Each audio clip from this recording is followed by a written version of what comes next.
warahmatullahi wabarakatuh. Kami dari kelompok 6 akan mempresentasikan tahap Empathize, Define, Ideate, Prototype, dan Test. Perkenalkan, saya Suci Oktaviani dengan NIM 15156255082. Perkenalkan, nama saya Rafa Zaya Rafifa dengan NIM 1515156259094. Perkenalkan, nama saya Indi Resnaini dengan NIM 15156255086. Perkenalkan, nama saya Siti Sara dengan NIM 15156255084. Masalah pertama, ada penjahit lokal dengan fast fashion. UMKM penjahit lokal terancam oleh fast fashion. Hasil wawancara dengan Mbak Nining di Surakarta menunjukkan omsetnya kini tidak stabil dan orderannya hanya ramai musiman karena kalah murah dan kalah cepat dari baju siap pakai. Persona dan empathy map dari Mbak Nining yaitu profilnya Nining Puji Hastuti 33 tahun dan empathy mapnya Mbak Nining merasa khawatir usahanya gulung tikar. Goals utamanya adalah mempertahankan usaha jahitnya di era digital dan mendapatkan pelanggan yang lebih stabil. Masalah kedua, ada brand lokal dengan tren thrifting. Minat brand lokal turun akibat tren thrifting. Konsumennya itu seperti Bilkis dengan umur 19 tahun memilih thrift karena unik dan murah, membuat harga brand lokal kesulitan bersaing dari segi harga dan citra. Untuk persona dan empathy map dari Bilkis, meskipun suka thrifting karena hemat, pembelian thrift seperti Bilkis sering menghadapi fine berupa ukuran yang tidak pas dan kualitas barang bekas yang tidak konsisten. Masalah ketiga, ada dampak lingkungan fast fashion. Dampak lingkungan fast fashion ini disebut juga dengan dampak ekologi.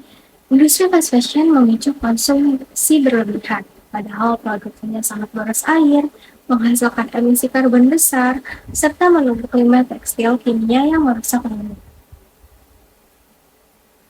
Persona dan empathy map dari Najwa Monitia, usia 21 tahun, ingin beralih ke sustainable fashion, namun tantangannya ia sulit menahan godaan tren baru.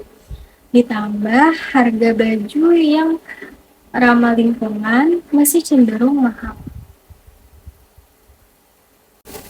Masalah keempat, ada ukuran baju online tidak konsisten. Tidak sesuai ukuran saat belanja online, banyak pembeli bingung karena standar ukuran tiap toko berbeda-beda, sehingga resiko salah beli sangat tinggi. Persona dan empathy map dari Indri, 19 tahun. Indri sering merasa ragu sebelum membeli. Ketakutan terbesarnya adalah mendapatkan baju yang tidak muat, sementara proses retur barang dianggap sangat ribet. Masalah kelima, ada dominasi bahan polyester. Untuk persona dan empathy dari Alivia, umur 21 tahun, maraknya baju berbahan polyester. Konsumen sering membeli baju karena hanya modalnya tren dan murah. Tanpa sadar, bahan sintesis ini bikin gerah, lalu memicu bau badan, dan mencemari laut lewat mikroplastik. Topik utama yang akan Selanjutnya, ada topik utama yang akan kamu pilih, yaitu pengaruh fast fashion terhadap keberlangsungan UMKM penjahit lokal. Dari kelima isu tadi, kelompok 6 memilih fokus pada topik dampak fast fashion terhadap UMKM penjahit lokal. Gempuran produk massal yang murah membuat eksistensi penjahit tradisional terancam punah. Dan inilah yang ingin kami carikan solusinya. Selanjutnya, materinya akan dibacakan oleh Sarah. Ini saya akan menjelaskan tahap define. Pada tahap define ini, kami menemukan bahwa perkembangan industri fast fashion membuat masyarakat lebih memilih membeli pakaian yang sudah jadi, yang tentunya karena lebih murah, lebih praktis, dan juga mengikuti tren, yang mengakibatkan penjahit lokal semakin sulit bersaing. baik dari segi harga, kecepatan produksi, maupun variasi desain. Selain itu, pemasaran yang masih kurang memanfaatkan media digital juga membuat jangkauan pelanggan menjadi lebih terbatas. Jadi kondisi ini itu menyebabkan jumlah pelanggan dan pendapatan penjahit terus menurun, sehingga muncullah kekhawatiran terhadap keberlangsungan usahanya. Selanjutnya ada point of view atau POV. Nah, setelah masalah utama yang tadi dirumuskan, kelompok kami juga membuat point of view atau sudut pandang pengguna. Nah, dalam kasus ini, pengguna yang kami angkat adalah Ibu Nining, yaitu seorang penjahit lokal. Beliau mengalami penurunan pelanggan karena masyarakat lebih memilih pakaian siap pakai. Nah, oleh karena itu, Ibu Nining membutuhkan strategi baru, seperti membuat desain yang lebih inovatif, meningkatkan kualitas pelayanan, dan juga mulai memanfaatkan media digital agar usahanya tetap mampu bersaing.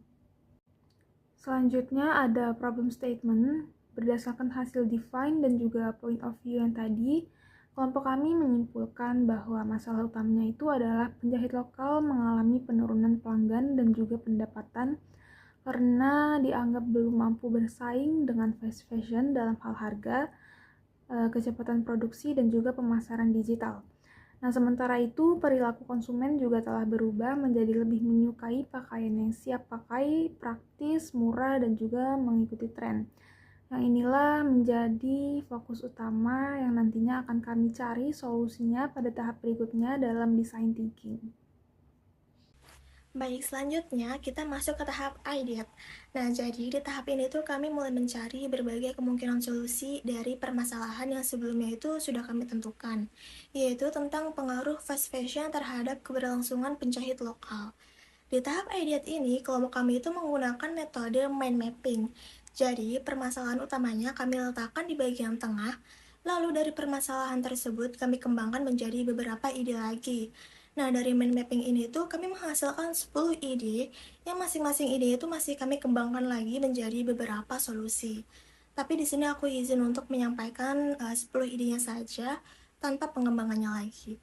Jadi yang pertama itu, ada promosi penjahit melalui media sosial, lalu yang kedua ada jasa mencarikan kain sesuai permintaan, dan yang ketiga ada workshop upcycling bersama penjahit lokal, lalu yang keempat ada kolaborasi penjahit lokal dengan influencer fashion, selanjutnya yang kelima ada menawarkan harga yang lebih terjangkau, lalu yang keenam ada menciptakan desain sesuai tren, dan yang ketujuh ada meningkatkan daya saing penjahit lokal melalui digital dan juga layanan personal. Selanjutnya, yang ke-8 ada inovasi jasa jahit di era fast fashion. Lalu yang ke-9 ada menerapkan standar kualitas jahitan yang konsisten dan juga terpercaya. Dan yang terakhir itu ada penyelenggaraan event pop-up tailor di ruang publik. Nah, setelah semua idenya terkumpul, kami mendiskusikannya kembali ide-ide tersebut untuk diambil 4 ide yang dinilai paling potensial. Keempat ide tersebut yaitu ide nomor 1, yaitu promosi penjahit melalui media sosial. Lalu ada ide nomor 5, yaitu menawarkan harga yang lebih terjangkau. Selanjutnya ada ide nomor 6, yaitu menciptakan desain sesuai tren, dan yang terakhir itu ada nomor 9, yaitu menerapkan standar kualitas jahitan yang konsisten dan juga terpercaya. Nah, baik, jadi dari keempat ide tersebut itu, kemudian kami nilai lagi menggunakan 3 aspek. Yang pertama itu ada desirability, lalu yang kedua itu ada visibility, dan yang terakhir itu ada viability. Nah, dari hasil penilaian-penilaian tersebut itu, terpilihlah ide nomor 9, yaitu penjahit menerapkan standar kualitas jahitan yang konsisten dan juga terpercaya. Karena ide ini tuh memperoleh nilai yang paling tinggi yang mencapai 68 poin. Pengembangan ide dari ide tersebut yakni membangun kepercayaan pelanggan melalui standar kualitas jahitan yang konsisten yang dipromosikan secara aktif melalui media sosial dan didukung dengan harga yang terjangkau. Namun, menurut kelompok kami itu, kualitas aja belum cukup kalau masyarakat itu belum mengetahui jasa penjahit tersebut. Karena itu, ide nomor 9 itu kami kombinasikan dengan ide nomor 1, yaitu promosi melalui media sosial, dan juga dengan ide nomor 5, yaitu menawarkan harga yang lebih terjangkau. Jadi, solusi yang kami usulkan itu tidak hanya berfokus pada kualitas jahitan, tapi juga membangun kepercayaan pelanggan melalui promosi aktif yang kita upload di sosial media serta menawarkan harga yang tetap kompetitif. Selanjutnya, setelah ide terbaik itu dipilih, kami juga menentukan siapa sih target pengguna dari solusi ini. Nah, jadi target utamanya itu adalah remaja hingga dewasa yang menginginkan hasil jahitan yang lebih eksklusif dibanding pakaian jadi. Selain itu, solusi ini tuh juga ditujukan untuk pelanggan yang pernah kecewa dengan kualitas fast fashion, pelanggan yang sedang mencari penjahit langganan yang terpercaya, dan juga pelanggan yang cukup memperhatikan kerapian dan juga detail jahitan. Lalu tidak hanya itu, target kami juga mencakup pelanggan yang memiliki kebutuhan pakaian khusus seperti seragam, baju adat, busana formal, ataupun masyarakat yang memang sedang mencari penjahit melalui Instagram maupun TikTok. Nah, dari ide yang kami pilih ini, ada beberapa masalah yang ingin kami selesaikan juga. Jadi yang pertama ini itu kami menyadari bahwa masih banyak pelanggan yang merasa kualitas fast fashion ini tuh kurang tahan lama. Selain itu, pelanggan juga sering kesulitan nih menemukan penjahit yang hasil jahitannya tuh benar-benar rapi dan konsisten. Oleh karena itu, kami menawarkan dengan adanya jaminan kualitas dan revisi apabila jahitan belum sesuai.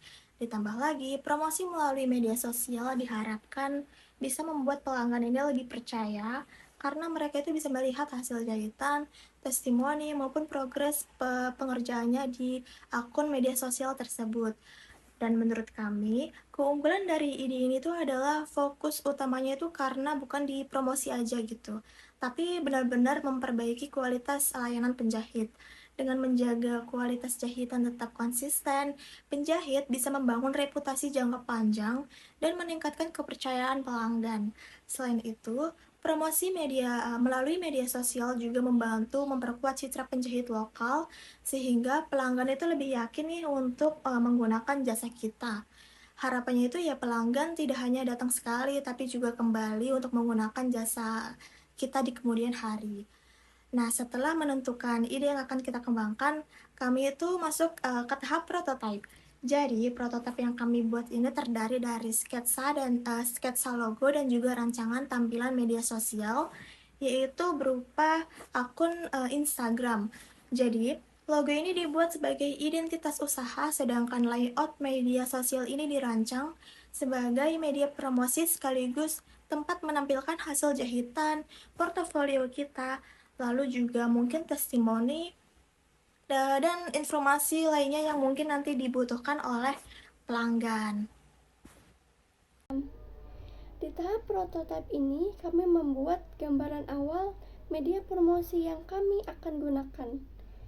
Yang pertama itu ada logo Alvaretta Production sebagai identitas usaha. Lalu kami membuat contoh tampilan Instagram untuk media promosi yang menampilkan hasil jahitan. Selain itu, kami juga menyusun konsep video promosi. Video diawali dengan logo dan nama usaha. Dilanjutkan dengan proses menjahit, detail kualitas jahitan, hasil pakaian dari berbagai sisi, kumpulan portofolio, lalu ditutup dengan kotak pemesanan. Kami memilih konsep seperti ini supaya calon pelanggan bisa melihat proses, kualitas, dan hasil jahitan secara jelas, sehingga lebih percaya dengan layanan yang kami tawarkan. Pada tahap uji coba prototipe, kami melakukan pengujian terhadap media yang telah dikembangkan, yaitu video promosi dan akun Instagram sebagai media promosi. Pengujian ini melibatkan beberapa responden, yaitu 2 orang penjahit dan 1 mahasiswa yang memiliki pengalaman di bidang busana. Berdasarkan uji coba, penjahit pertama memberikan penilaian bahwa video yang ditampilkan sudah jelas dan mudah dipahami. Selain itu, hasil jahitan dinilai cukup baik sehingga menunjukkan bahwa proses pembuatan pakaian telah dilakukan dengan baik. Sementara itu, penjahit kedua memberikan tanggapan bahwa hasil jahitan secara keseluruhan sudah bagus. Penilaian ini menunjukkan bahwa kualitas produk telah memenuhi standar yang diharapkan dari sisi teknik penjahit. Berdasarkan hasil uji coba, mahasiswa memberikan penilaian yang sangat memuaskan. Mereka menilai bahwa potongan pakaian sudah pas dan nyaman digunakan karena bahannya jatuh dan terasa adem. Selain itu, kualitas jahitan dinilai kuat model pakaian terlihat profesional, dan informasi pemesanan pada Instagram sudah disampaikan dengan jelas sehingga mudah dipahami oleh calon pelanggan. Namun, terdapat beberapa masukan, yaitu perlu menjaga konsistensi kerapian jahitan, serta menjaga konsistensi tone warna pada konten feed Instagram, agar tampilan promosi menjadi lebih menarik dan profesional. Dari seluruh tahapan yang telah kami lakukan, dapat disimpulkan bahwa metode design thinking membantu kami mengembangkan produk secara sistematis, mulai dari empathize, define, ideate, prototype, hingga tes. Hasil uji coba menunjukkan bahwa prototype telah diterima dengan baik oleh responden, meskipun masih terdapat beberapa masukan yang akan menjadi bahan evaluasi untuk pengembangan berikutnya. Demikian presentasi dari kelompok kami. Kami mohon maaf apabila selama penyampaian terdapat kesalahan dalam penyebutan kata, penyampaian materi, maupun informasi yang kurang berkenan. Terima kasih atas perhatian Bapak dan Ibu.